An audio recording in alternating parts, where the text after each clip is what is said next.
Fala, galera do Amilde. Hoje o Amilde vai provar para vocês que o Porta dos Fundos não é só humor, é um negócio sério, grande, cheio de projetos e cheio de gente. Para falar sobre isso, eu tô aqui com o CEO do Porta, Christian Roças, vulgo Crocas. Fala, Christian, como é que você tá? Bem-vindo aí. E aí, querido, tudo ótimo. Bom, sempre bom falar contigo, então já tô gostando já.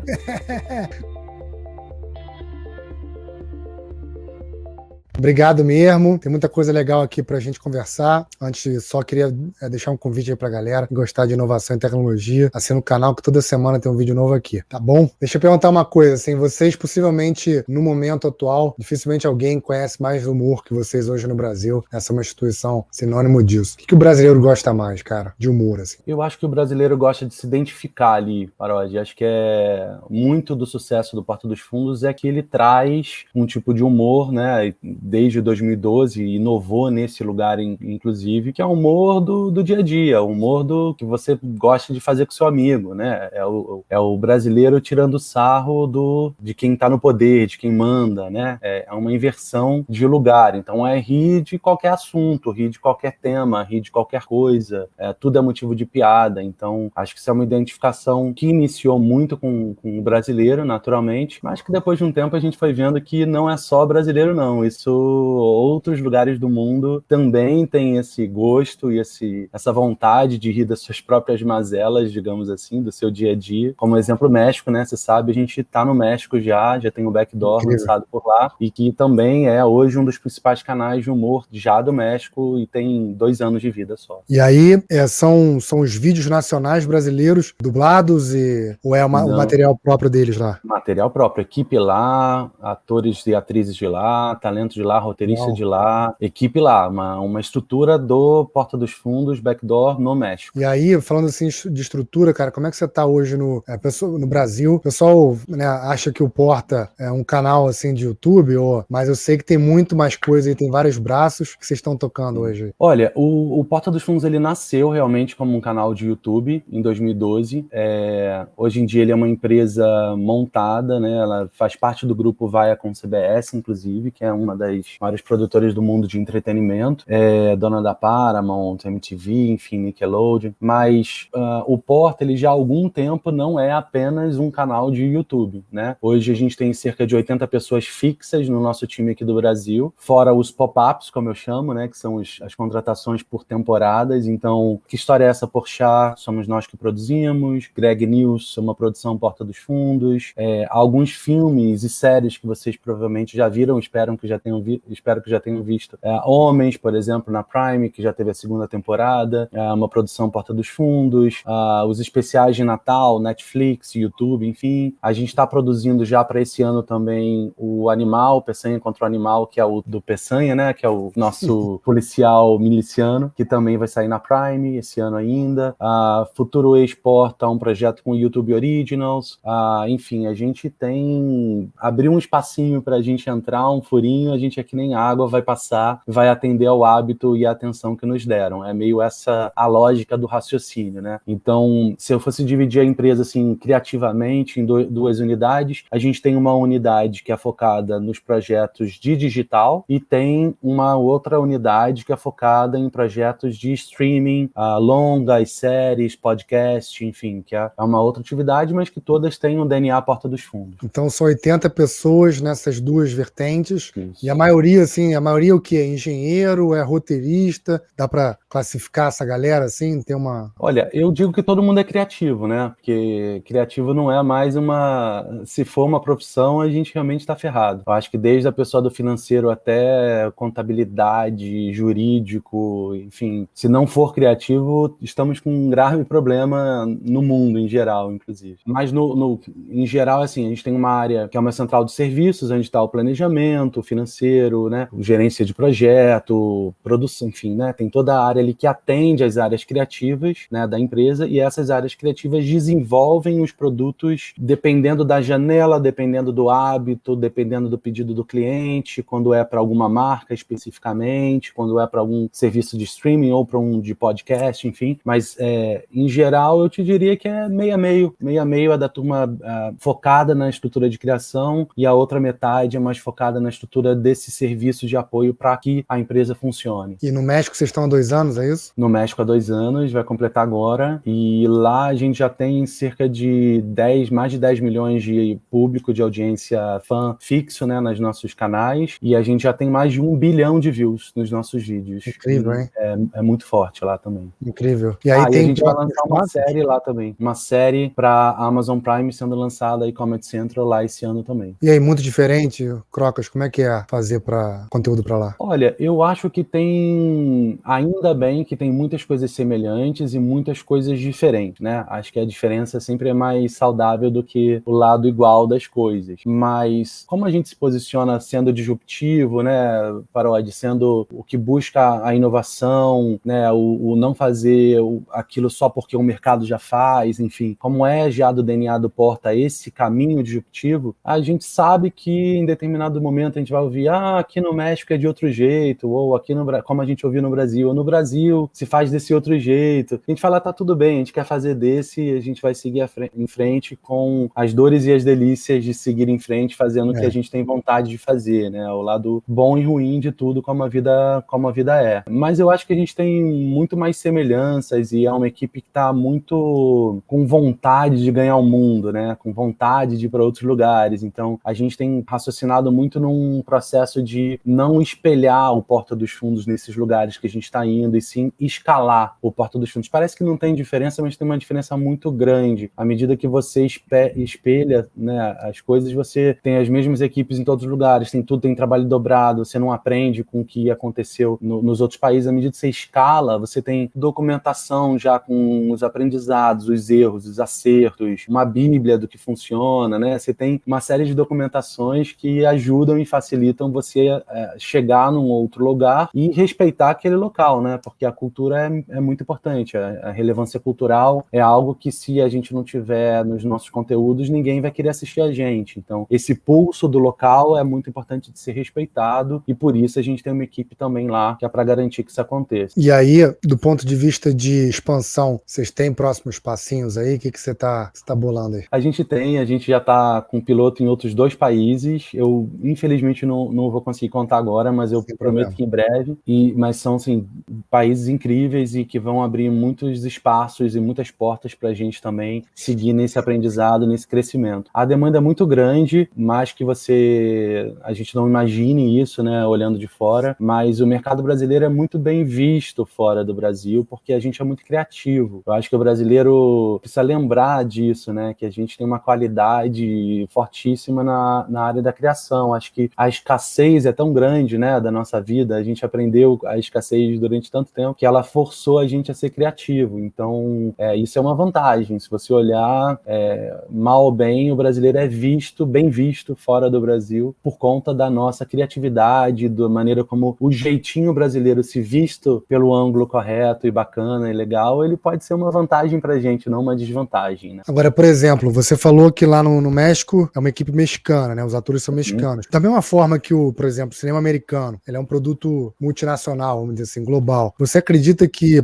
os vídeos brasileiros, eles podem, né, da equipe brasileira, você acha que ele tem potencial, ele seria compreendido no exterior, ou isso é uma coisa que vocês não têm tanta certeza? Como é que você vê isso, cara? Então, a gente olha muitos dados para isso. Então, por exemplo, no caso do México, do backdoor de lá, 15% da audiência já é dos Estados Unidos. Então, é a US Hispanic já mostrando ali que, se vocês vierem para cá, tem um espaço interessante, já é um bom apontamento. No caso do Brasil, a gente tem muita audiência de Portugal, obviamente, né? A gente tem, sei lá, quase 6, 7% da nossa audiência é portuguesa, do território de Portugal. Podem ser brasileiros que moram lá e, naturalmente, portugueses também que estão assistindo. Então, a gente tem, sim, um olho de para onde a gente está indo, qual outro caminho seria interessante. Tem muitos vídeos nossos que estão legendados, né? Então, em outros idiomas. Então, a gente sabe que tem um público na Austrália, tem um público em UK. Então, a gente tem esse olhar para poder definir um mapa mundi desse war que a gente está jogando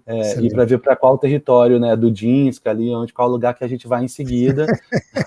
A gente se baseia assim em dados, mas também muito nessa capilaridade que a Vaia com CBS trouxe, porque à medida que você tem, né, você tem que aproveitar da estrutura que foi trazida para o jogo. Então, se eles têm esse espaço e esse músculo, né, nesses países todos, como é que a gente consegue consegue chegar nesse lugar contando com a ajuda das pessoas daquele território para facilitar a nossa chegada e tudo mais. Então é uma parte boa também de tê-los nessa parceria, nessa joint venture. Agora, olha só, eu tava ainda na Globo quando o Porta começou a estourar e o Porta virou uma espécie de um cartão de visitas do YouTube, né? Ele era, assim, um sinônimo de uma nova geração de alta qualidade de conteúdo sendo produzida no YouTube.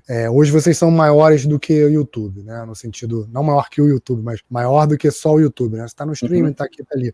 Em termos de rede social, você consegue ter esse mesmo impacto fora do YouTube? Isso foi um trabalho que a gente começou a fazer com muito mais atenção, né, Parodi? Porque eu acho que existe um erro geral, assim, e é um erro natural, enfim, à medida que o mercado vai modificando e o hábito das pessoas vai modificando, que é você achar que foi construído para determinado lugar, então aí você pega aquele conteúdo dali e replica nos outros lugares da mesma forma. Isso não dá resultado, assim. Quem falar que dá resultado me mostra, porque eu não vou acreditar.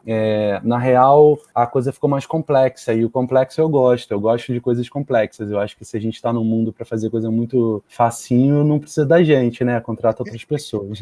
Então, dentro disso, assim, por exemplo, TikTok. Quando eu entrei no Porta em dezembro de 2019, a gente não tinha TikTok. Eu falava, mas vocês não têm TikTok por qual motivo? Ah, não, porque a gente não sabe como vai entrar no TikTok, porque isso, tinha sempre alguma coisa. E que dá trabalho produzir, é mais um canal para você produzir, né? A gente já produz coisa pra caramba, assim, é muita produção. E aí, né, a gente conseguiu, enfim, mexer junto com o time, com a equipe, e lançamos. Ontem a gente bateu 2.600.000 fãs no TikTok. Não tem nenhum ano que a gente lançou. Então, por quê? A gente percebeu o hábito das pessoas ali, qual é o tipo de conteúdo que elas gostam, em qual momento elas dão atenção pro Porta, e nesse momento que ela dá atenção, como a gente mantém essa atenção o máximo que a gente pode dentro daquilo, né? Então, por exemplo, o Instagram ele tem um comportamento peculiar, ele não é igual ao YouTube, onde as pessoas vão até o YouTube para assistir aquele conteúdo porque elas gostam, elas assinaram aquele conteúdo. Eu não fico, deixa eu entrar aqui no YouTube para ficar vendo vídeo. É muito raro disso acontecer.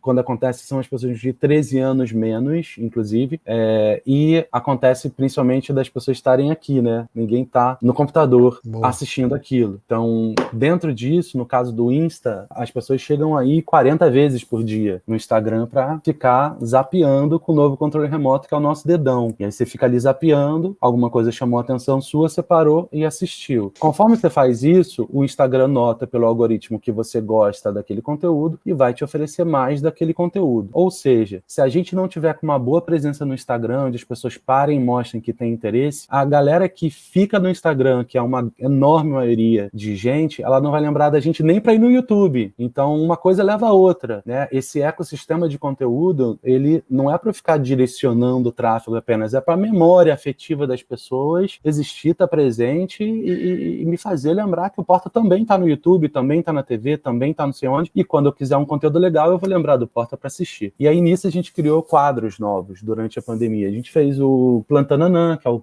Carlinhos Avelar, que é o Rafa Infante, a gente fez o Dona Helena, a gente tem o Cozinhando com o João Pimenta, que é um baiano maravilhoso, a gente tem Trote Show, enfim, a gente foi criando quadros que são muito específicos para o hábito de consumo do Instagram. E isso aumentou 200% o volume de views do Instagram. Então a gente foi entendendo cada dinâmica de hábito do público, é menos o que a plataforma quer e mais o que o público tem de hábito, e aí a gente está se fazendo presente nesse momento em que as pessoas deram a atenção pra gente e não pra Turma da Mônica, pra outro lugar que elas quisessem assistir. Então a dinâmica é um pouco por aí. A gente tem usado as redes com muito mais estratégia, foco e com esse raciocínio de que você tem que se fazer presente no dia da pessoa, senão ela vai esquecer de você.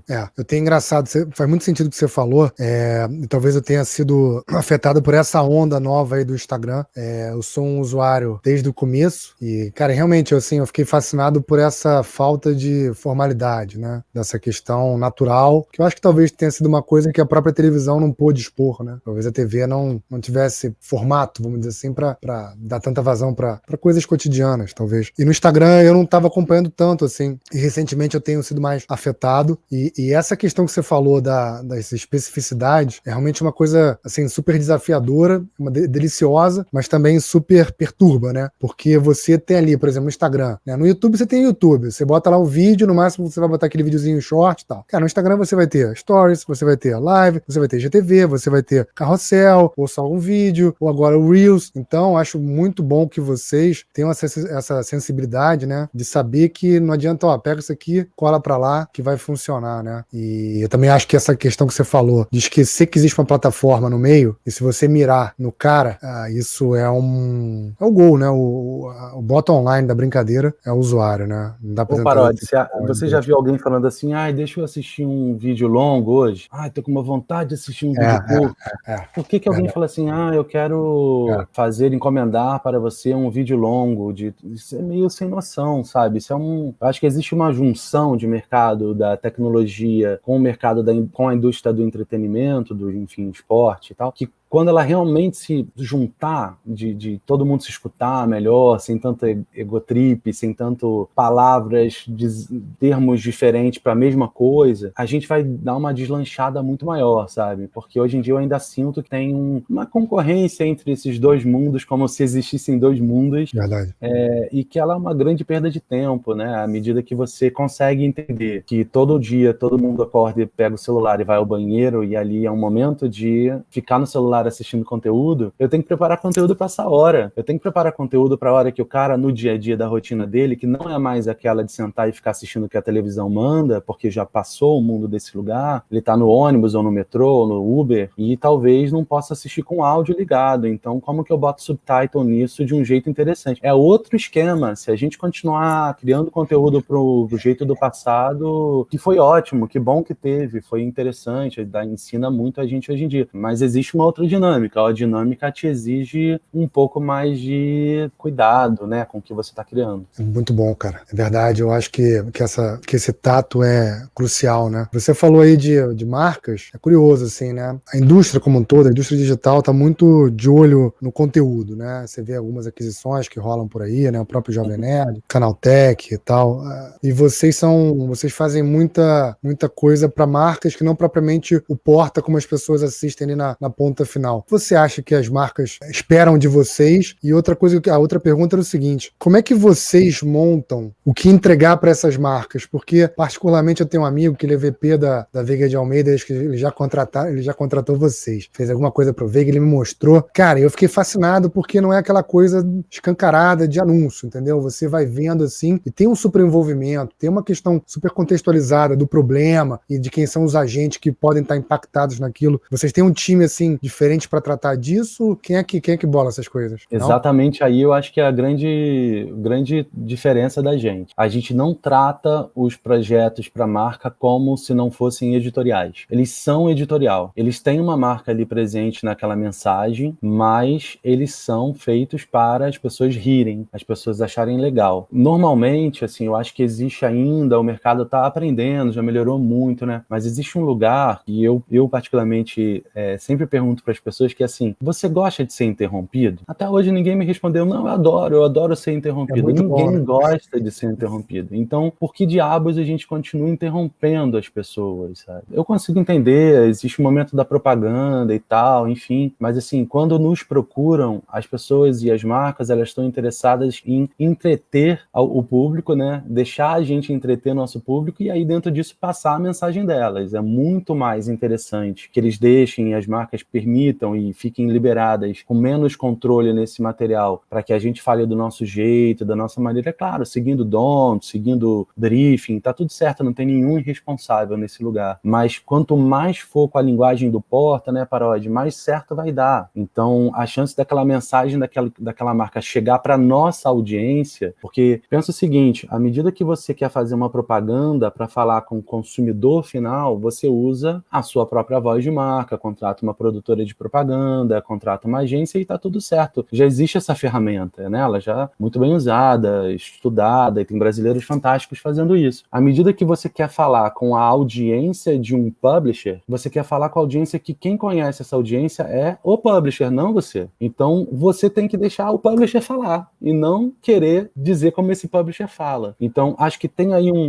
ainda um exercício de entendimento que já melhorou, mas que a gente está chegando lá. Eu pergunto pergunta assim, o branded content e o conteúdo, um conteúdo de marca orgânico, ele vende? Eu acho que sim, só que ele vende numa segunda etapa. Se você impactou muito bem essa pessoa, se você tocou o coração dessa pessoa com aquela mensagem, né? Você divertiu ela, você serviu com informação, enfim, você prestou algum tipo de serviço de entretenimento para essa pessoa com aquele conteúdo, você criou uma conexão emocional com essa pessoa tão boa que quando ela for comprar aquele produto, ela vai lembrar de você. Se você quiser construir uma outra mensagem nesse meio de caminho, reforçando aí com hard sell de venda, é legal, faz isso, é bom de fazer, é uma boa fazer, só que tem ali quem fala quando, né? Uma hora você fala, outra hora é a marca que fala. Então, esse ecossistema que a gente constrói para apresentar para o cliente, ele fica muito claro quem está falando em qual momento, para quem, e qual o objetivo de cada um deles. O nosso objetivo primeiro é criar o boca a boca, o falar sobre, a memória afetiva, e se isso está criado com força, fica mais fácil da marca vender depois. E as marcas imagino que elas estão te procurando com mais frequência, certo? Quer dizer, esse entendimento que a coisa não é tão simples quanto, apareceu, comprou, e eu acho que também essa própria momento nosso de concorrência absurda, de estímulos e de apps e de tudo, né? Existe uma competição global de tudo, né? A gente tá eu competindo a gente tá aqui competindo com o cara que ligou, a mensagem que chegou, com o Netflix, com o Caramba 4. Você entende que as marcas estão começando a ter uma compreensão maior com relação a essa formação do consumo e que vocês têm um papel importante, logo a frequência com a qual vocês são procurados aumenta, é isso? Com certeza. Eu acho que o mercado vai aprendendo cada vez mais, vai testando, vai vendo que dá resultado, também respeitando um pouco mais, né? Assim, vendo que não precisa ser mais o ou, né? Ou eu faço isso, ou eu faço aquilo. Você pode ter o e, você pode ter uma composição de mais presença, é aquilo. À medida que eu tô assistindo a TV e tem o break time, você fica assistindo o comercial, só se ele for muito bom você assiste. Senão você vai para onde? Pro celular, para procurar uma outra coisa, para falar no WhatsApp com alguém, com tal. Então, de novo, o sinal tá na tua cara que a pessoa não quer ser interrompida. É aquela história, no outro dia eu tava conversando com um amigo meu que ele falou assim, um executivo, puxa, eu passei a manhã jogando com meu filho, game e tal, não sei o que, não sei o que. Aí eu dei uma risada, falei, engraçado, quando você vai aprovar plano de mídia, você quer falar com seu filho, você coloca comercial aonde? Você coloca o seu dinheiro aonde? Ele, pô, é mesmo. Tipo, é óbvio, a mensagem já tá na sua cara. Você quer falar com seu filho, você joga o seu dia inteiro com seu filho, você não vê televisão com seu filho, você não faz não sei o que das contas com seu filho. Aí você pega a sua verba de mídia e joga onde o seu filho não vê. Enfim, desenhar mais do que isso não dá, né, Paródias? E é engraçado assim, né, cara? Eu acho que a gente sempre teve preconceito com novas formas, ou novas mídias, ou novos ambientes que as pessoas estavam se conectando. Cara, todo mundo lembra, né, quando games era pra moleque, games era pra irresponsável, games, né, a indústria do games virou o que virou. Eu acho que esse teu ponto é muito legal, de você, né, dar um zoom out, como eu brinco, dar um moonwalk, né, chega pra trás ali um pouquinho, pra olhar o que tá acontecendo. Realmente, se teu filho tá espetado ali no jogo, onde é que você vai querer estar? Não, vou querer estar no, sei lá, cara, vou lançar um Zeppelin. Eu acho que Ele nem olha pro céu, ele tá aqui preso no celular, você vai pôr o Zeppelin, cara, ele nem olhou pro céu, não vai fazer sentido. Exatamente. Deixa eu te falar outra coisa, cara. A Porta, já há algum tempo, ele é um celeiro de revelações, né? Muita gente que eventualmente, talvez já tivesse até uma certa exposição, mas de fato ela explode no Porta. Como é que vocês enxergam isso, cara? Então, a gente tira um pouco de sarro dessa história até, né, Paródia? A gente vai lançar agora o futuro ex-Porta dos Fundos, né? Futuro integrante, que já entra para comemoração dos 10 anos do Porta, que a gente faz ano que vem, né? E é um projeto com o YouTube Originals, onde a gente vai buscar um novo talento no Brasil inteiro, do Porta dos Fundos, num reality show, e a gente brinca que depois essa pessoa provavelmente vai pro Multishow, né? Então, na nossa própria comunicação, a gente brinca disso. É o talento que vai ficar aqui com a gente um tempinho, depois vai lá pro Multishow para fazer alguma coisa. Multishow.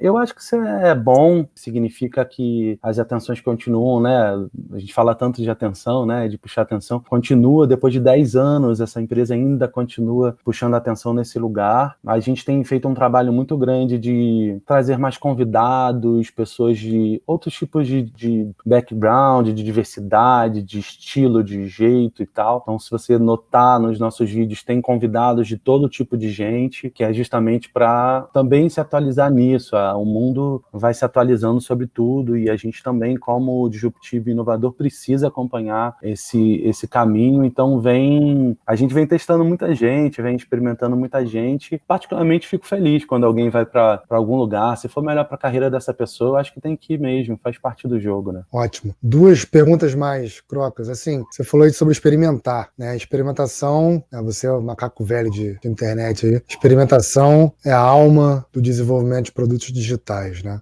Vocês, pelo visto, têm um pouco, quer dizer, tem um pouco não, vocês devem ter bastante dessa filosofia da experimentação. É uma coisa que está aí no sangue de vocês, quer dizer, tem essa possibilidade, essa tolerância a tentar e errar e aprender. Isso é uma coisa também que está embutida aí. Então, cada vez mais eu venho tentando puxar isso para a cultura e reforçar na cultura isso, Parodi, porque só erra quem tenta, né? Então, assim, se você se acomodar e ficar fazendo tudo igual, fazendo a mesma coisa, por muito tempo, vem uma outra onda aí e te leva com ela.